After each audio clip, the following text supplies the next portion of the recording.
Hey guys, how you going?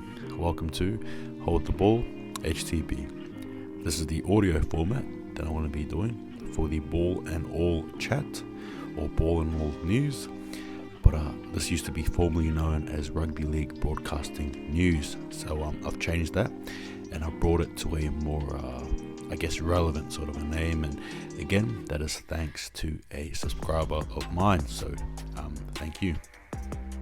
Anyway, moving along, so the topics at hand really is it's going to be just news discussing what's happened, things relating to COVID, Origin, as well as general rugby league news, player transfers, and I guess we'll have some discussions as well. And I'm also going to be talking about the USARL and the CRL and sort of like the matches that they have coming up. But before we get into that, if you're a first time listener, or if you're somebody who comes in, comes out and is undecided, please give me a subscribe. Again, a lot of content as well, but let's get into it. A lot of content as well, and this is basically for your hearing pleasure. Again, if you just want to take this out for a cruise, or if you're about to have something to eat, or hey, if you're about to just chill and relax and go to bed, this is usually the go-to and the time to just have a listen to this. But again, thanks again for tuning in, and we'll get into it. So, for the NRL, we have a bit of news. Obviously pertaining to COVID-19. If you live under a rock, then you probably wouldn't have heard, but COVID-19 has basically ruled and is now governing, the NRL, right? All the separate states have their own little rule and regulation on how to govern this outbreak. And as I talk now, the Roosters and the Storm play each other over in Newcastle, and the Storm are currently flogging the Roosters. And so COVID-19, Cowboys coach Todd Payton is now isolating for 2 weeks after I believe he had been near someone who had COVID. Again, man, crazy, right? You just need to be aware of your surroundings. Again, whether you believe in this, whether you don't believe in it. The point is, though, Australia as a nation does, and New Zealand does, right? And North America does, and Europe does, so on and so forth. So you've got to just abide by these rules, and again, as stated, it is what it is. So Todd Payton, being the Cowboys coach, is now in isolation, and I'm assuming he'll be via cell phone talking to his team. But again, a very tough scenario. As mentioned before in our prior couple of videos, Ewan Aitken and Josh Curran are isolating as well.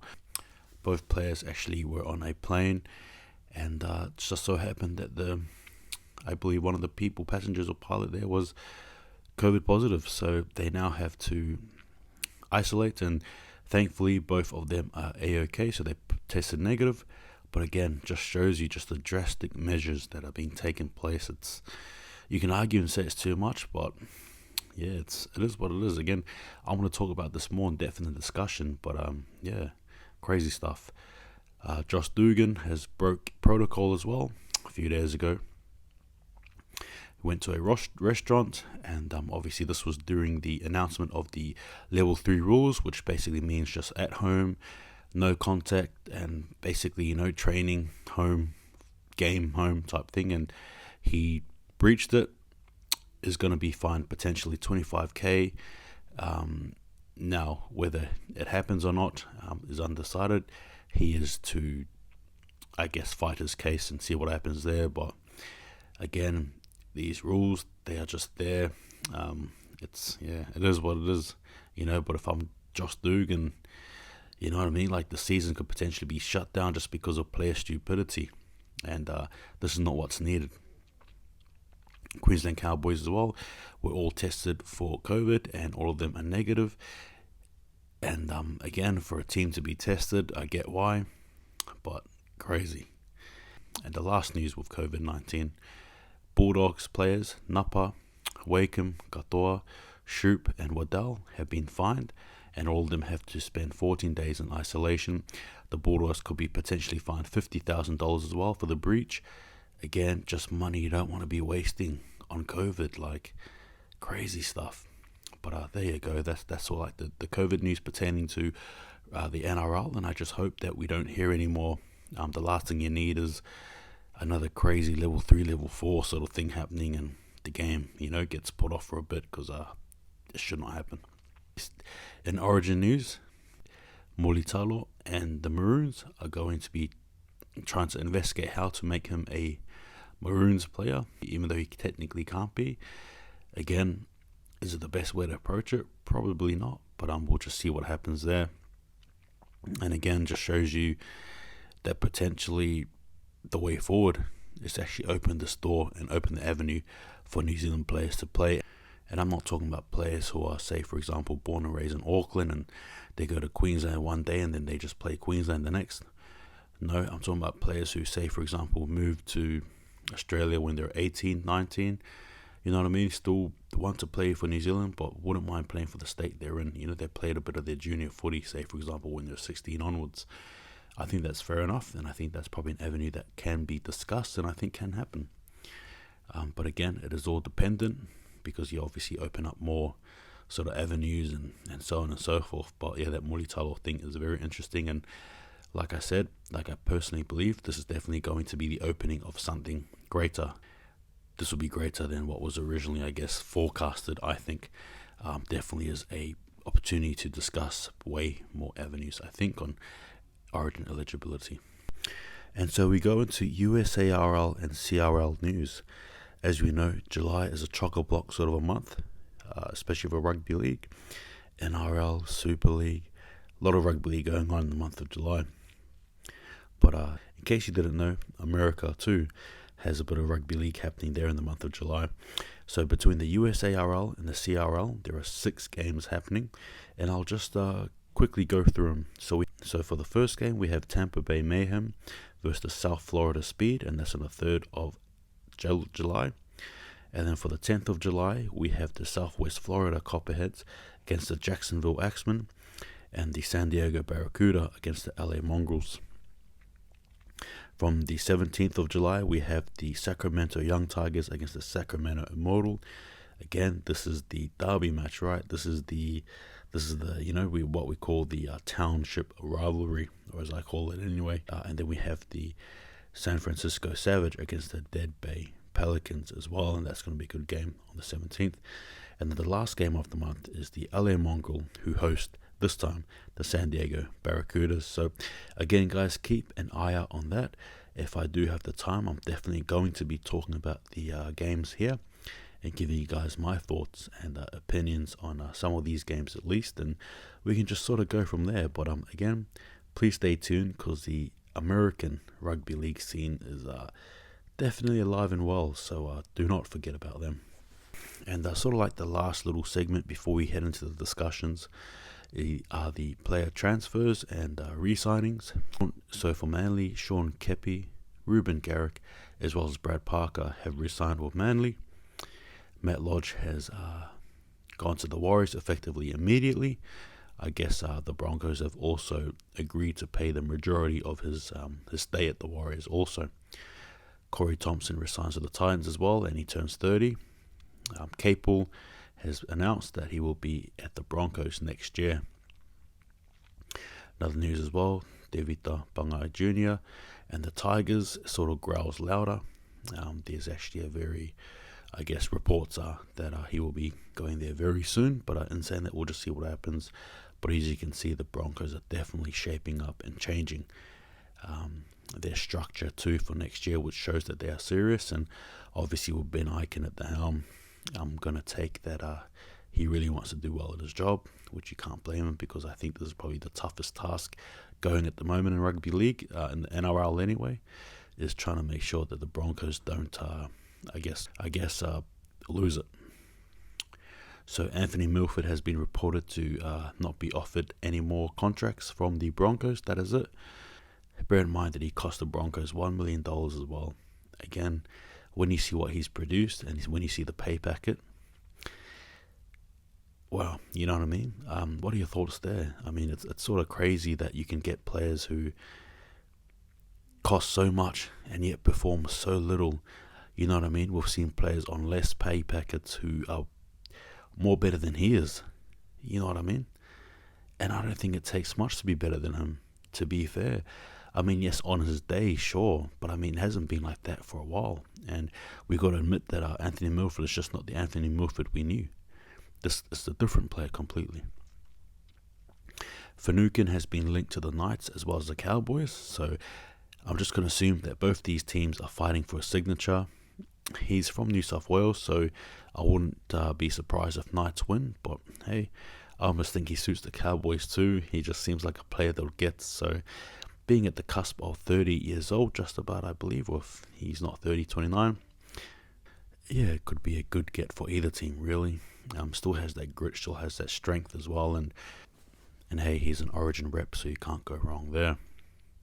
And the last sort of news too for the player transfers is Gagai has been linked to his old club, the Newcastle Knights. So we'll just see what happens there.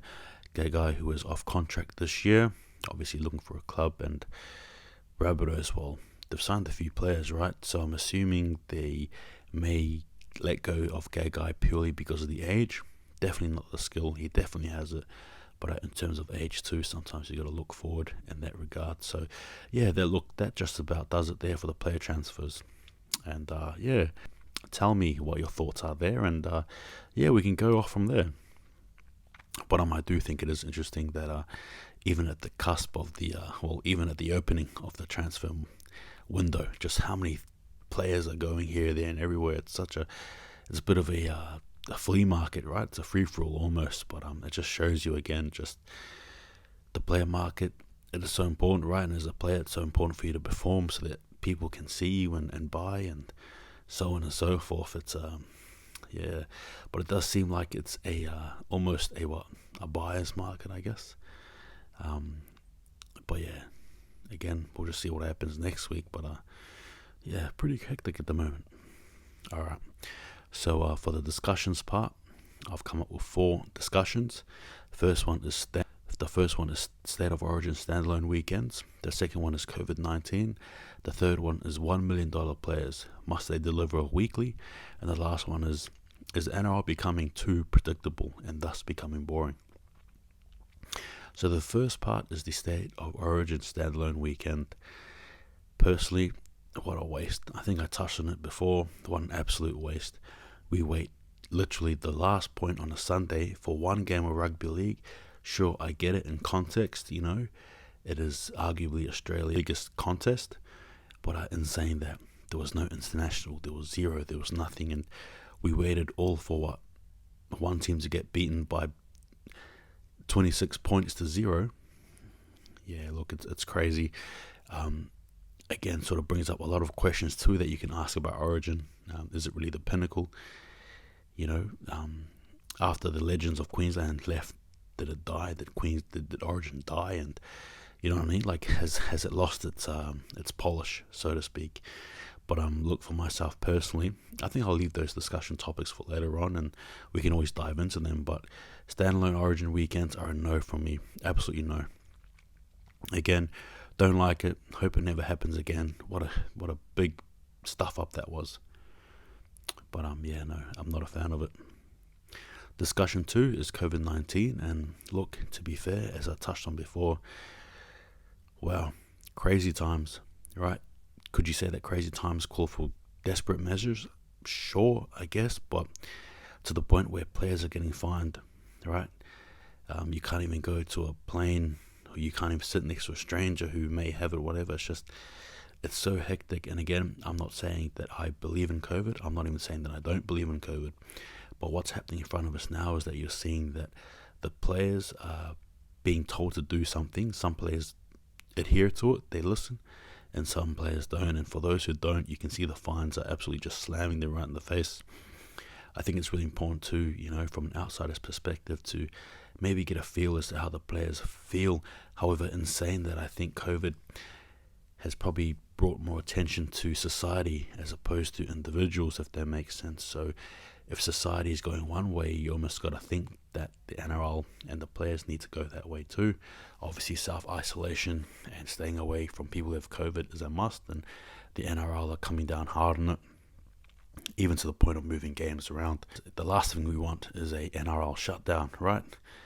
Don't need that one there happening, especially since we're sort of near the end of the season, but it just feels like things are crumbling. And if you're listening from a state that is affected by COVID, I hope you're safe and I hope you're well.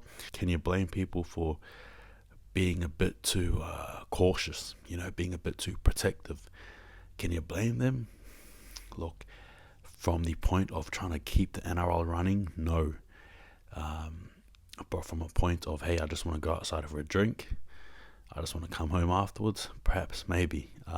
There potentially could be dialogue for that. But look, the NRL, you can't really blame them. What they're doing, it is what it is. This is a national, international thing. We sort of thought it was gone. Now it's come back. And like I said, last thing we want, though, is a COVID shutdown completely of NRL. So it is so important for these players to just abide by the rules. Doesn't matter if you agree with it or not. Just abide by the rules, because you know what? Again, it is what it is. But it's so crazy how COVID has just come back. It's snuck up on us, really, hasn't it? From full crowds to barely anyone allowed to come and watch games. Will we ever get back to normality as a game? Will rugby league, will the NRL ever get back to normality? I'm not too sure, but this is what we're facing at the moment. And it's very hard to answer that one there. On how to deal with it, on what to do, I don't know. But yeah, just what do you do? Third discussion is $1 million players and should they perform? You know what I mean? Anthony Milford is a perfect example of a $1 million player who has just absolutely just fallen even below average. For someone like that, of his caliber, or more so his pay packet, to not even feature in Origin is an insult to what he gets, full stop. If you're on $1 million and you can represent either state, you've got to play for it, don't you? Right? Maybe you don't make the squad, but you're in the 20 at least. You know what I mean? Like, you got to be featured. And Queensland's side that we just saw with the halves pairing, right? And obviously their utility, they're 14. Milford is not even up to their level yet, and he's the $1 million player. This is Queensland's $1 million player. Let's be honest now, he's represented them, so what else do you call him? Again, I think personally, if you're a $1 million player, you got to perform on a weekly basis.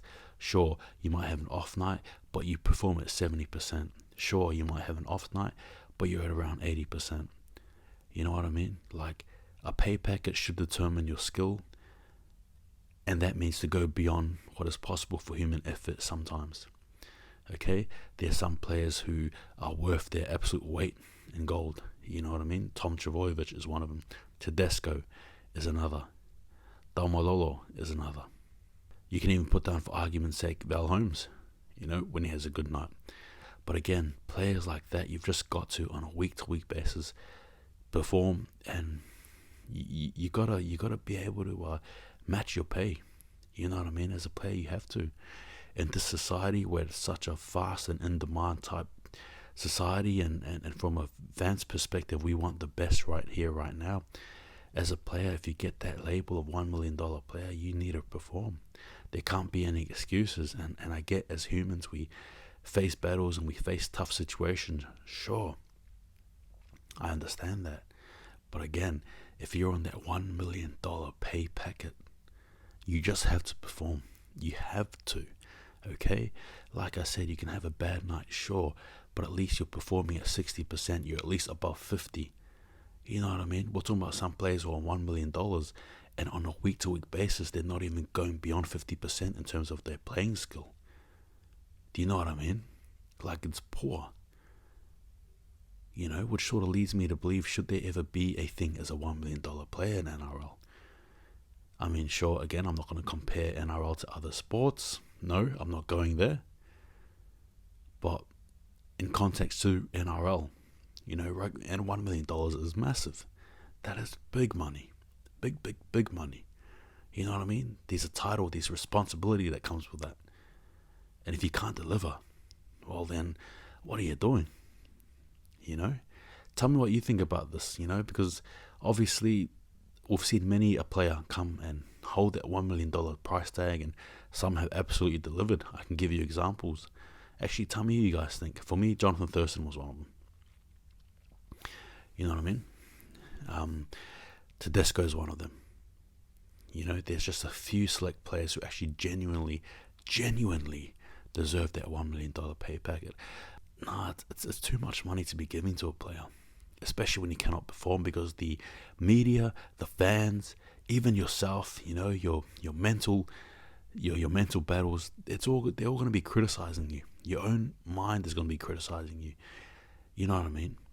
And I think Anthony Milford is the perfect example of just absolute pressure to perform and not even getting there. You know what I mean? This guy gets paid he's been paid $1 million, and hey, he's not even offered a new contract reportedly for next year. And look, the next club he goes to, you know very well that they're not going to give him $1 million. You know that's not happening. But yeah, tell me your thoughts on that. Should $1 million players be expected to deliver on a week-to-week basis? I think so. You need to hold accountability for that much money. What do you reckon? And the last discussion as well is the NRL becoming too predictable? So we're seeing now the scores. You know, look at the Storm game, Roosters game. You know, like for example, the favourites and the non-favourites. Many times the favourites win the games in the NRL, especially the Storm and the Penrith Panthers. Obviously, the two teams that are touted to win the competition. And again, what does that say? You know what I mean? Like, if those two teams are the only teams that are predicted, what does that say about the sport of rugby league? Is it the rules? Is it player skill? Or is it just the era? You know? But in saying that, the Storm have been up there in almost every era since they've came into play in 98, so I'm not too sure how to react there. But again, you know, like, people are exiting in droves, you know, with the NRL. Not a fan. What do you think? Is the NRL becoming too predictable? For me personally, I don't know. I think the skills, should you really say it's boring because one team just can't match the other team in skill? Or do you think it's the rules that make the other team not match in skill? Because, I don't know, if it's opposition team, say if one team drops the ball continuously, should it really be the fault of predictability? Or should we look at the skill? Anyway, you tell me what you guys think about that. Personally, I think the NRL is not becoming predictable. I mean, let me rephrase that. The NRL highlights skill, highlights intensity, and highlights the level of it. And if one team cannot highlight, or if one team cannot adapt or show that they're skilled like the other, then that's what's going to happen. I don't think it's predictability. I think it's a lack of skill in a lot of cases. It seems as if there's definitely, it looks like there is a big gap. But yeah, you guys tell me what you think anyway. But hey guys, this has been the first Ball and All news, where I give you guys my opinion in an audio format. Tell me what you guys think, and please don't forget to share, like, and subscribe. Again, I want to try and bring this in and bring it to a different sort of avenue and something that is not normally done. But again, thank you very much, guys, for listening. Thank you guys for engaging, and look, I will see you guys again next time in another video. Most likely will be the Warriors review, and I hope I come away happy. But hey, even if I'm not, you guys will definitely hear it. But hey, thanks again, guys, for listening. Take it easy, and I'll see you guys next time. And hey, don't forget, hold the ball. See you later. Take it easy.